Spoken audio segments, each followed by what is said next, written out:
Welcome to the Outpost Campfire. We're going to start with a couple of cope games. This is one that you can play with your family and friends. This is called Silent Football. Have either of you played Silent Football before? I have, but it's been a long while. All right. Well, it's really simple. It's kind of like Monkey in the Middle, but with hand signs. So this is my hand sign. Okay, I guess my hand sign's gonna be this. Okay. And then you can come up with a hand sign in a second. Essentially, right now, if this were Monkey in the Middle, you would be the monkey. Okay. And you're trying to catch the ball from both of us throwing it back and forth. Now, how do you throw and catch the ball? I would have to use Josh's sign. So I would do this. And to catch the ball, I would have to do my own sign back. Now, Josh has received it. Josh has the football in Silent Football. Now, if Tristan notices at any point either of us making these signs, then he catches it, and the person who got caught has to be in the center. So you'll get a group of 5 or 6, and everybody will have their own signs, tossing it back and forth. And the person in the center will be spinning all around, trying to figure out which person has it, and catch them in the act. And this gets really fun if you carry it out throughout a day or a week. You can play it around the house, and just remember everybody's sign. All right, we got a couple songs here for you today, and our first one's gonna be Boom Boom, Ain't It Great to Be Crazy. Join along with us if you know. Boom, boom, ain't it great to be crazy? Boom, boom, ain't it great to be nuts like us? Silly and foolish all day long. Boom, boom, ain't it great to be crazy? Willy, he went west where he thought the food was best. Now they lay him down to rest with a concrete meatball in his chest. Boom, boom, ain't it great to be crazy? Boom, boom, ain't it great to be nuts like us? Silly and foolish all day long. Boom, boom, ain't it great to be crazy? A horsey and a flea and 3 blind mice sitting on a curbstone shooting dice. The horsey fell off and sat on the flea. Whoops, said the flea, there's a horsey on me. Boom, boom, ain't it great to be crazy? Boom, boom, ain't it great to be nuts like us? Silly and foolish all day long. Boom, boom, ain't it great to be crazy? Way down south where banana trees grow, a grasshopper stepped on an elephant's toe. The elephant said with tears in his eyes, "Why don't you pick on a guy your size?" Boom, boom, ain't it great to be crazy? Boom, boom, ain't it great to be nuts like us? Silly and foolish all day long. Boom, boom, ain't it great to be crazy? Bought a pair of combination underwear, guaranteed not to rip or tear. Put 'em on without hesitation, couldn't take 'em off. Forgot the combination. Boom, boom, ain't it great to be crazy? Boom, boom, ain't it great to be nuts like us? Silly and foolish all day long. Boom, boom, ain't it great to be crazy? 2 dead men stood up to fight. Back to back they faced one another, pulled out their swords and shot one another. Boom, boom, ain't it great to be crazy? Boom, boom, ain't it great to be nuts like us?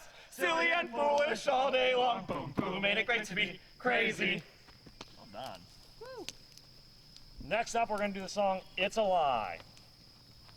It's a lie, it's a lie. Ship ahoy, ship ahay, ship ahay. Well, I sailed the 7 seas and I sniffed the salty breeze, but I never, ever saw a mermaid. I was born 100,000 years ago. And there isn't anything I do not know. I saw Peter, Paul, and Moses playing Ring Around the Roses, and I'll whip the guy that says it isn't so.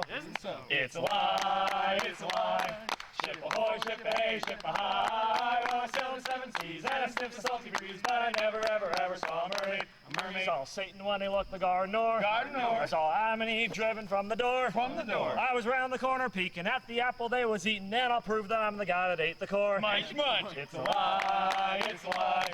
Ship ahoy, ship ahay, ship ahay. Well, I sailed the 7 seas and I sniffed the salty breeze, but I never, ever saw a mermaid. Saw Caesar when he crossed the Rubicon. I'm the stud that lashed the raft he crossed it on. I saw Hannibal at home and Nero burning Rome. Why, I even saw the fall of Babylon. It's a lie, it's a lie. Ship ahoy, ship ahay, ship ahay. Well, I sailed the 7 seas and I sniffed the salty breeze, but I never, ever saw a mermaid. Saw Washington float a cake of ice. I saw Sherman, Lee, and Grant shaking dice. I saw Roosevelt's great laugh that split his face in half, while Pershing set a trap for German mice. It's a lie, it's a lie. Ship ahoy, ship ahay, ship ahay. Well, I sailed the 7 seas and I sniffed the salty breeze, but I never, ever saw a mermaid. You may think all this bunk isn't true. But what difference does it really make to you? We've been handing you this line just to pass away the time. But now I think we'll quit Yeah, that sounds all right. because we're through. Yeah. Okay. Who wants to do the next song? Me? Oh, wait, one more thing. It's a lie, it's a lie. Ship ahoy, ship ahay, ship ahay. All sail seven seas, there's a salty breeze, but I never, ever, ever saw a mermaid. This is what you get when the out-of-town guy shows up. All right. We're going to sing my favorite camp song next, and it's a repeat after me song. It's a repeat after me song. Everything I say, Everything I say, you say. you say. Way down south and not far off, Way down south and not far off, a blue jay died of a whooping cough.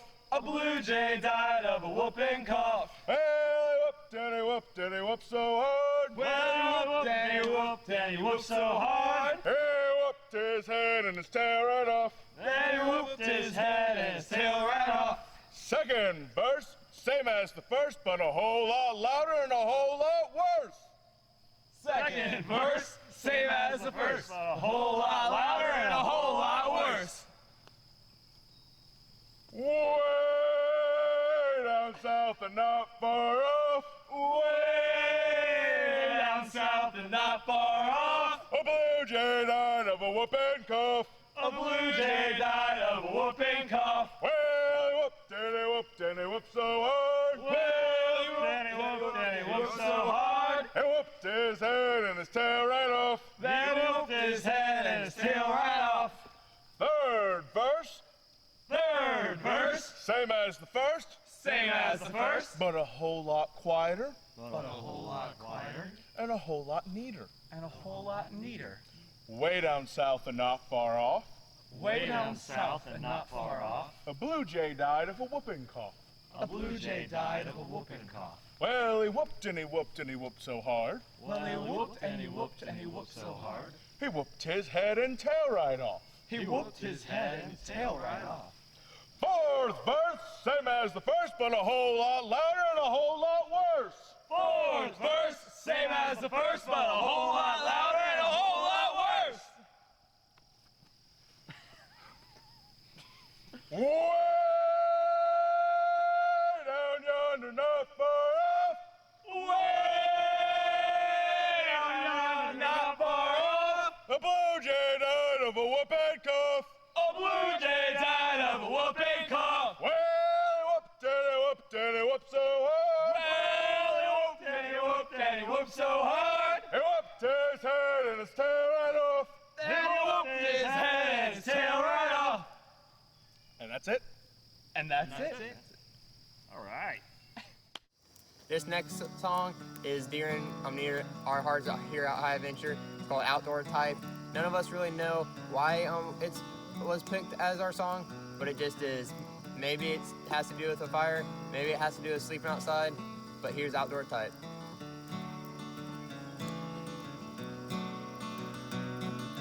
Always had a roof above me, always paid the rent. And I never set foot inside a tent. Can't build a fire to save my life. I lied about being the outdoor type.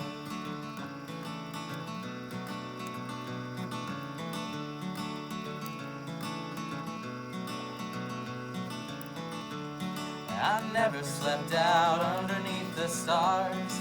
The closest that I came to that was one time my car broke down for an hour in the suburbs at night. I lied about being the outdoor type.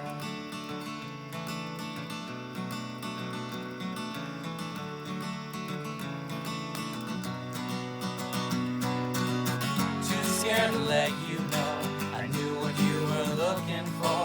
I lied until I fit the bill. God bless the great indoors. I lied about being the outdoor type. I never owned a sleeping bag, let alone a mountain bike. Do-do-do-do, do-do-do.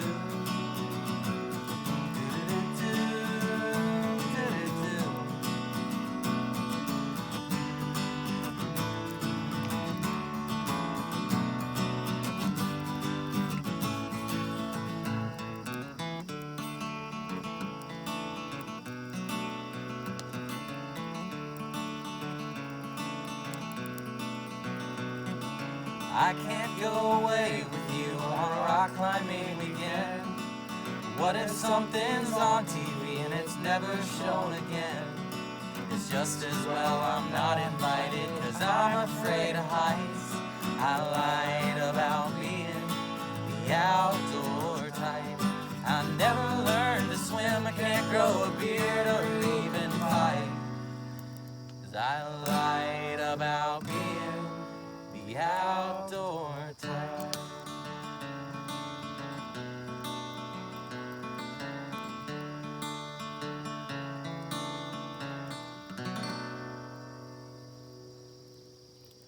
Now this next portion of our campfire is the storytelling time.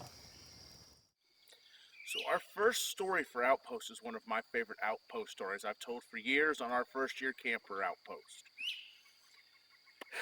So you see, in the off season, I'm a traveling spoon salesman, and I drive all over the state of Ohio, selling spoons door to door. And one day, while I was driving in the middle of nowhere, Ohio, past all the soybeans and corn plants, my car broke down. And it wasn't just a flat tire or a loose belt or something. I mean, it just went kaputski. So I'm sitting there tinkering with it, trying to figure out what is wrong with my car. And this old pickup truck drives by and stops. And this old farmer leans out the window and goes, "Something wrong with your car?" I go, "Yes, it's stopped. I can't figure out what's wrong with it. Sun's going down. I'm in the middle of nowhere." He goes, "Well, I tell you what. Why don't you hop in my truck? We'll go back over to my farmhouse. In the morning, you can call the repairman. He'll come and get your car and take it to mechanics. You'll be on your way by tomorrow at lunch." Very grateful for the assistance from a kind Samaritan, I jumped in the pickup truck. We drove to the farmer's house. He fed me dinner. We sat around and yacked for a little while. It was a perfectly normal evening. And just as I was about to announce that I was going in for the evening because I was tired from all my driving, the farmer stood up and he goes, "Now before you turn in, I have one rule on my farm." And I'm like, "Okay, name your rule. You've been kind to me all evening. I can follow any rule you want." He goes, "Follow me." So we go out the front door, down the steps, and over to this big old barn. And he opens up the sliding door, and there in the middle of the barn is this gigantic pile of hay. He goes, "Move that pile of hay." I go, "Okay." So I start moving hay. And I move bale after bale after bale. And by the time I'm done, I find not the smooth floor of a barn, but a trap door. And the farmer goes, "Open the door." Now at this point I'm a little leery, but what choice do I have? So I open the door and see a staircase heading down into a basement. The farmer takes the lead and we go down the stairs. Floor after floor after floor after floor descending into the earth. When we get down, there's a maze before us. The farmer says, "Stay close behind me. I don't want you getting lost." Now at this point I'm very apprehensive, but I don't want to get lost, so I follow him. And we go left, and we go right, and we go left, and we go right, and we go straight, and we go left, and we go backwards, and we go right, left, back, forth, all over. And we pop out of the other end of this maze, and there's this gigantic blast door. And the farmer goes, "Open that door." So I spin the wheel, and I open this door. And in the back of the room is a big cage with a pink gorilla in it. And the farmer goes, "The one rule I have is you can't touch that pink gorilla." I go, "Man, that's the easiest rule in the world." I go, "Deal." So we close it back up. We go through the maze. We go back up the stairs. I close the trap door. He makes me put all that hay back on place, and we go back in the farmhouse, and I lay down. And I'm expecting to fall right asleep. I'd been driving all day. I moved all that hay. It's late at night. And all I want to do is sleep. But in the back of my mind keeps turning the thought, how soft is that gorilla? What does a pink gorilla feel like? And so, eventually the temptation gets the better of me, and I get up, sneaking out the front door of this farmhouse. I head out to the barn and begin to move the bales of hay again. And eventually I unearth the trap door again, and I open that trap door. I go all the way down to the stairs, and I arrive at the maze. And I go in, and I go left, and I go right, and I go left, and I go right, and I go straight, and I go backwards, and the left, and the right. Got a little lost, but then I found my way again, and I went left, and I went right, and I eventually pop out the other end. Opening those big blast doors again, I pull them open, I go inside, and I stare at this pink gorilla. And I watch his chest rise and fall in a deep, peaceful slumber. And without even thinking of it, my hand reaches out, and I stroke its arm. The gorilla leaps up and starts shaking the cage. I jump back, startled. And I realize I've angered this gorilla. I see it shaking the cage and start to bend at the bars. So I run out the room and slam shut the blast doors. Turn around and start running through the maze. Left, right, left, right, left. And then I hear the blast doors come off their hinges. Ah! The gorilla is now free. Panicked, I pick up the pace. Left, right, left, straight, left, right, left. And then I hear it coming through the maze. Not following the left, right, but through the walls. Boom, boom, boom, boom, boom, boom, boom, boom, boom, boom. And I realize it's catching up with me. Adrenaline sets in, and I make it the rest of the way through the maze, not getting lost once. I hit those stairs, and I fly up them, slamming shut the trap door. I don't even bother putting a stitch of hay on it. And I go running out into the barnyard. And behind me, I hear the trap door splinter in 1,000 pieces. And I know I literally have seconds before this gorilla catches up to me. So I look for a place to hide, and I see the pickup truck that I came in on. So I run for the pickup truck, pull open the driver's side door, and tuck myself up underneath the wheel. Pulling the door shut behind me, I think I have found the perfect hiding spot. And no sooner have I gotten positioned than I can make out the heavy footfalls of the gorilla walking through the farmyard. I make not a noise and breathe not a breath, hoping that he will wander off. When all of a sudden, the truck shakes, and I hear it grabbing the top of the roof and peel the top of the pickup truck off like you would be opening a can. And I'm staring into the eyes of this gigantic creature that has chased me all across this barn and farm now.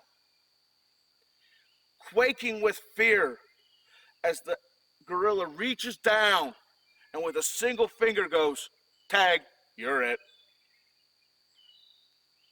That's the story, guys.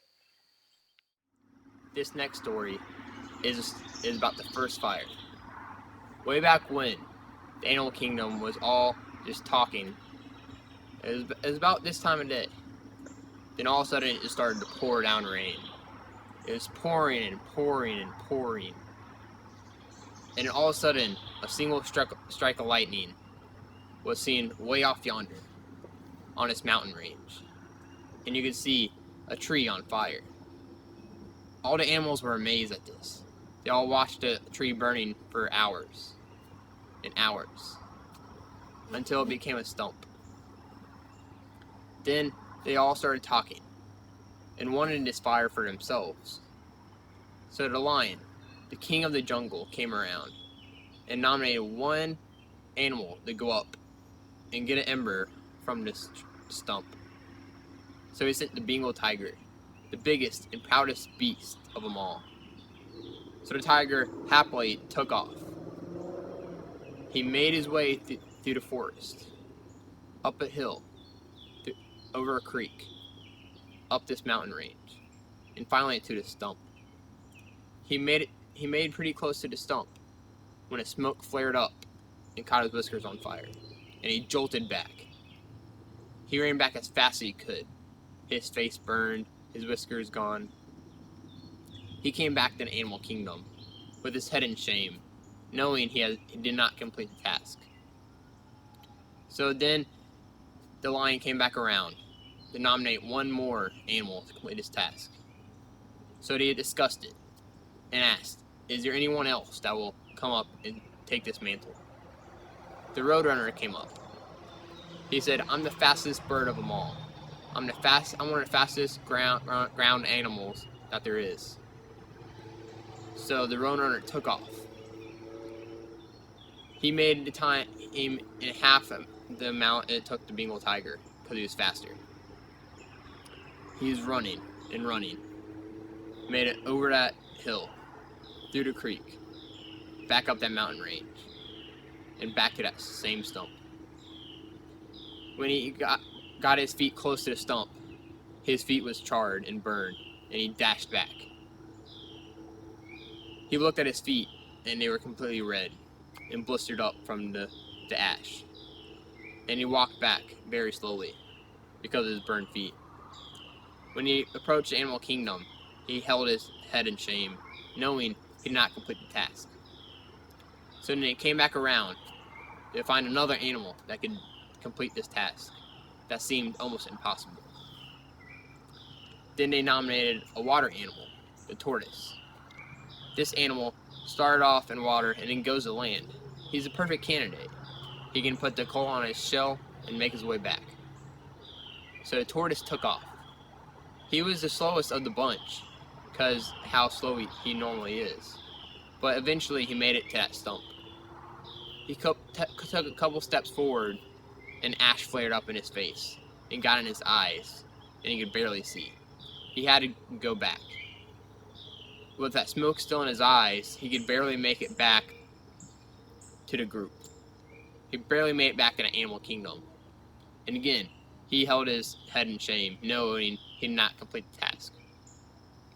So the lion came around and nominated one of the bird animals, the hawk.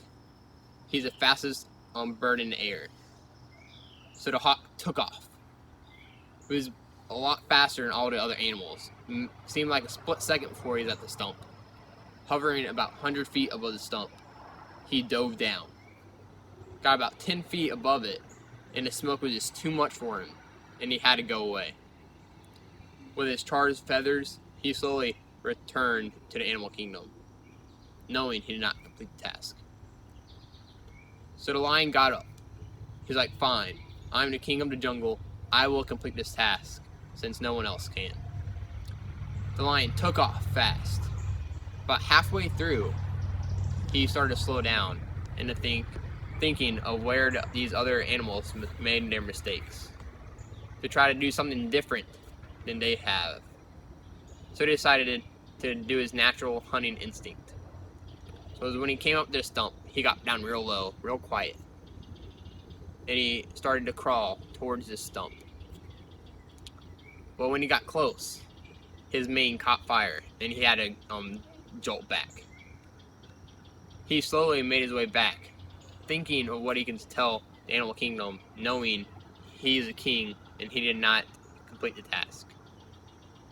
He held his head in shame when he approached the other animals and asked, is there possibly anyone that could complete this task for the whole animal kingdom.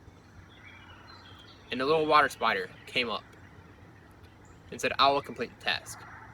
While everyone else was attempting, I wove in this little basket of my own silk that I can use to put the ember in. So the water spider took off. He was a lot slower because he was a lot smaller than all the other animals. But he made it up that hill. He made it across that creek and up that mountain range. And he finally made it to that stump. He took that coal and put it in that basket and started on his way back. But halfway through, the animals almost gave up hope. It was like he had been gone way too long. There's no possible way he could make it back.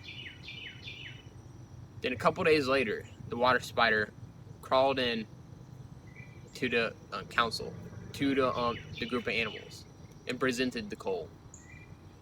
I've returned and completed the task.